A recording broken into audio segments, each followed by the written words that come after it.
sedans, 4 doors, 5 seats for the most part, some of them, most of the time, and a trunk. They're cool cars. I like sedans. I'm sure you guys like sedans too, but there are so many sedans out there that people are like, oh, it's a grandma sedan, I don't like it. Then they're wrong. So today, I'm going to be going over my personal 13 favorite, most underrated 13 sedans that I love, but nobody else does. That's what I was looking for. I didn't know what to call it at the time. As you guys can tell, I usually come up with the title as I'm like posting the video and never have the title in mind, so I just kind of wing it. But anyway, that's what we're doing. 13 sedans that I love, but nobody else does. Obviously, there's some other people that love these sedans, guys. Okay, I'm not the actual only person, so don't take it too seriously. I'm just saying they're underrated. But without further ado, let's get into the video with number 13. Coming into the number 13 spot is going to the Lexus GS300. This absolute puppy. Everybody loves Lexus, I feel like. I feel like there's nobody out there that doesn't like a Lexus, like the Lexus brand.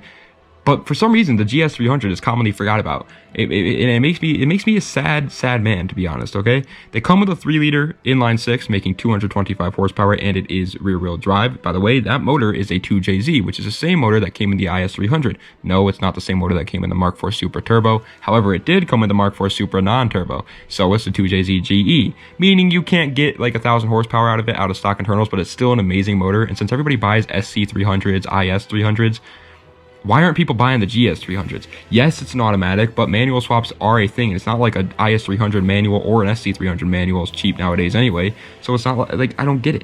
It's still cheaper than the automatic SC300s or automatic IS300s, but now it has 4 doors in the same motor. Blows me away. Coming in 12th place is going to a car that actually gets a decent amount of hate, I feel like, and I don't know if it deserves it. It's definitely not as great as like, it's the Kia Stinger GT. It does look a bit funky. Okay, I'll be honest with you. You gotta have a certain taste to enjoy the Kia Stinger GT, and I guess my taste is perfect for it because I think it looks pretty good. They come with a 2.5-liter turbocharged inline-4 that makes 300 horsepower, and it is rear-wheel drive. Yes, this thing is rear-wheel drive. Imagine a Kia Stinger drifting; it'd be kind of weird. It really isn't that fast when you think about like what you're paying for a Kia Stinger GT. Like 300 horsepower in 2023. As not that great. I mean, my 350Z has 300 horsepower, and that was in 2003. But it's a damn Kia that's actually somehow cool, and that's what I like about it. It's not like, sure, it's not the actual best sedan out there. It's not a bargain deal or anything like that, but it's just a Kia showing that Kia is going in the right direction, making things that are fun to drive, and I love that. Coming in at the number 11 spot is going to the Nissan Gloria Y33. It's also called the Cedric, I guess. The names are so confusing when it comes to JDM cars. They change their names all the freaking time. But this car actually has a pretty decent like racing heritage background to it because it comes with the same motor that they put in the damn 300ZXs, my friend. That is a 3-liter V6 that makes 200 horsepower, and it is rear-wheel drive.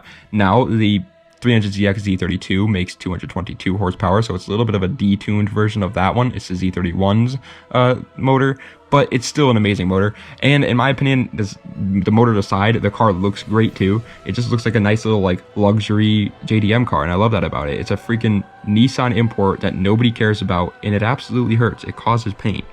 Coming in at the number 10 spot is going to the Alfa Romeo Giulia Quadrifoglio. Did you guys like my pronunciation on that? Because I freaking nailed it, okay? I pretty much might as well be an Italian. I'm gonna go there, speak to everybody.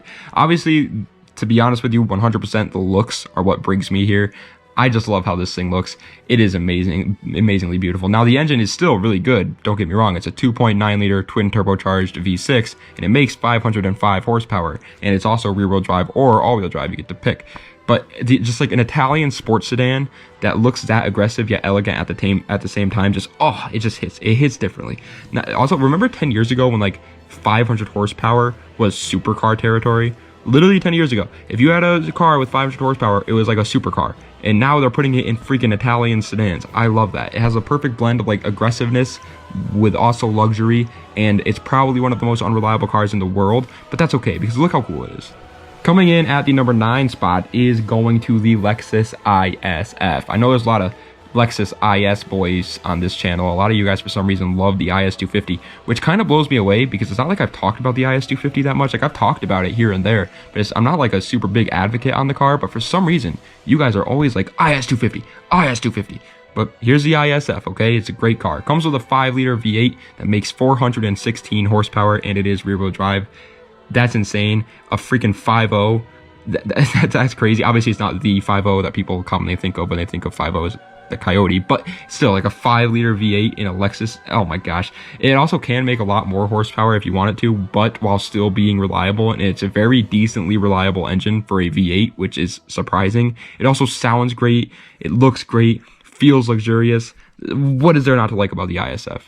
Coming in at the number 8 spot is going to a car that it is amazing, and it just gets no love, and it hurts. It's the Chevy SS, also the Pontiac G8. As a matter of fact, in the background, it's going to be a video of a Pontiac G8 because I couldn't find a cool video of the Chevy SS, but they're the same car pretty much.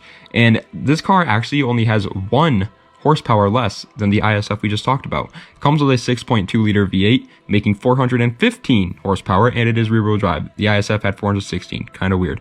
But the difference is that the motor that's in this car is an LS. So an LS is obviously going to be able to make a lot more horsepower. It's a lot more reliable. It's an incredible motor. I don't think there's any arguing that nowadays. Even Ford guys, I feel like, can admit that an LS motor is an amazing motor. And it's also, the crazy part about the Chevy SS is that it's not that expensive either. You can buy one for decently cheap. Sadly, they always do get like destroyed at takeovers and they're all like salvage titles, but you can buy one for pretty cheap. Aruga coming in at number 7 is going to the Ford Taurus SHO. This is a little bit of a guilty pleasure of mine, I'm not gonna lie, because obviously, you know, I'm not supposed to like it because it looks like a cop car, and you know, I'm a car guy and we don't like the copters. But for some reason, man, this Ford Taurus SHO just brings me back every time I think about it. It just tickles my fancy. They come with a 3.5 liter twin turbocharged V6 that makes 365 horsepower, and it is all-wheel drive. Yes, it is like, I feel like that's an average horsepower number, 365 horsepower. But the thing that you got to remember with this car is how cheap they are. You can find a Ford Taurus SHO under $10,000 all day long, and with that you get almost 400 horsepower. That's insane. It doesn't look good to me, I'm gonna be honest. I don't think it looks that great, but it's just like an ultimate sleeper build for under $10,000, and that just blows me away. Coming in at the number 6 spot, my good friend, is the Audi S4 B6. That's a weird coinkydink. Just like the last one, I like the S4 B6 simply due to its performance. I do not really think that the B6 S4 looks good, to be honest. I think it's probably the ugliest S4 Audi ever. But either way, it comes with a 4.2 liter V8, making 344 horsepower, and it is all-wheel drive. That's insane. That is so quick for a car that was built in the early 2000s. It has pretty much the same amount of horsepower as the Ford Taurus SHO, but has a better all-wheel drive system, better interior, and a V8. That's also, by the way, I just want to say that V8, the Audi S4 B6's V8 is very unreliable, but either way. And the best part about the S4 B6, you can once again find them under $10,000. And you can also find the S4 B5 and B7s under 10K, just putting it out there. But it's an amazing car. Coming in at the number 5 spot, we are in the top 5 now, is going to the Toyota Century. This one's a little bit weird, I'm not gonna lie. It's kind of like the Nissan Gloria that we talked about before, but just like it fits a certain need for sure. This is definitely not a car for everybody, and so I do kind of understand why it's underrated, but hear me out. They come with a 5 liter V12, which by the way is Toyota's only V12 they've ever made, and it makes 276 horsepower, and it is rear-wheel drive. It actually makes a little bit more horsepower than that, but because of the gentleman's agreement, it is limited at 276 horsepower. So you can make even more horsepower out of that. But it's not even that quick. It's obviously a very long car. It's not meant to go fast. It was meant to be really, really luxury oriented. But that V12 is just absolutely amazing. It is the ultimate like VIP style build, the Toyota Century, and I absolutely loved it. And no one talks about these either. They're so slept on. It hurts. Coming in at 4th place, just barely missing out of the podium finish, is going to the Volkswagen Jetta GLI MK7. Obviously, this car is not going to be anywhere near as fast as some of the other cars that we've talked about on this list because it is just a Jetta. But it is just the perfect daily driver in my opinion, and no one really talks about them that much. They come with a 2 liter turbocharged inline-4, making 210 horsepower, and it is front-wheel drive. Like I said, that's not impressive. I'm not going to sit here and lie to you guys and be like, oh, it's so quick, so cool. But it's decent, and on top of that, it's a Volkswagen motor that comes out of the GTI, so you can definitely get more horsepower out of that. And since the Jettas depreciate like absolute madmen, they're already under $10,000, and these are like almost brand new cars, and they look amazing. They look really good, especially if just simple mods. Simple mods makes it Jetta go so far. People, oh. Coming in at third place, however, is a car that is literally like unbelievably good and somehow still gets no love. It is a Jaguar XFR. I kind of understand now that I've said that a lot of times, but hear me out, okay? This was the fastest sedan to lap the Nürburgring until the M5 CS came along. That's how good this car is, and no one even cares. It comes with a 5-liter supercharged V8 making 510 horsepower in a car. Coming in at second place, however, the silver medal podium finish is going to the Chevy Impala SS 7th generation. Honestly, any Chevy Impala is pretty underrated in my opinion, but I'm picking this one because my uncle has 2 of these, and so I get to see them every time I like go to his house. And I love them. They're so cool. They're such cool cars. They come with a 5.7 liter V8 making 260 horsepower, and it is rear wheel drive. They do look kind of boring on paper, I'll be the first to admit it, but a second look at them, and like once you look at them closer and actually like get into them and realize like what they were doing with the Impalas back then, it absolutely proves your theory about them looking bad wrong. They're going for a certain type of build, like a certain type of look on them, and it absolutely works. They also have a damn LT1 in them too, so the power is obviously there. You can easily get that car to make a ridiculous amount of horsepower, and the best part of everything about that is they're cheap. So if you want a cheap muscle car with a freaking LT1 in it that nobody talks about, it looks pretty damn good, here you go. But however, coming in at first place, the sedan that I love so much, but I feel like none of the rest of the world talks about it at all, is the BMW 740 Li E38. This thing, bro, it is so baller that it hurts. I love BMW. I love them so much, and even I didn't really know about the E38 until like last year. They come with a 4-liter V8 making 282 horsepower, and it is rear-wheel drive. Now, that's not like, it's not going to be that quick because the E38 is a big car. It's very long wheelbase, very heavy, but that's still pretty impressive, like a 4-liter V8 in a BMW. Hello, call me Mark. It's not often that I like the BMW sedans too. I usually like the BMW coupes, but this one just slaps. I mean, oh my gosh. It's just a land yacht with like tons of 90s tech on it, like the ultimate amount of 90s tech on it.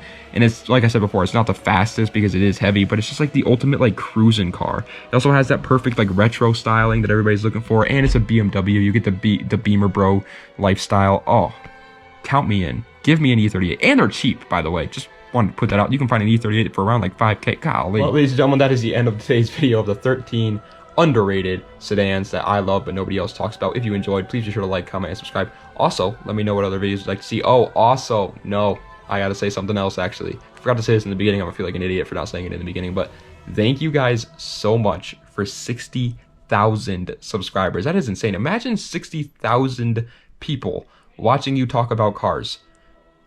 Mind-blowing. Obviously, to celebrate 60,000, we're going to do what we've been doing with every 10,000 subscriber milestone. I'm going to make a top 60 sports cars video under 10K or whatever. I already wrote out the script for it, but that's going to obviously take a really long time, so I'm kind of waiting until I have time to start and do it all. Also, by the way, in the top of the description, guys, it's going to be a link to my second channel, which goes over all Grand Theft Auto Online content, so if you guys want to check that out, be sure to hit that down there. But yeah, thank you guys so much for 60,000 subscribers. We hit 60,000 subscribers on like Sunday, and we're already at, I think, 61,000.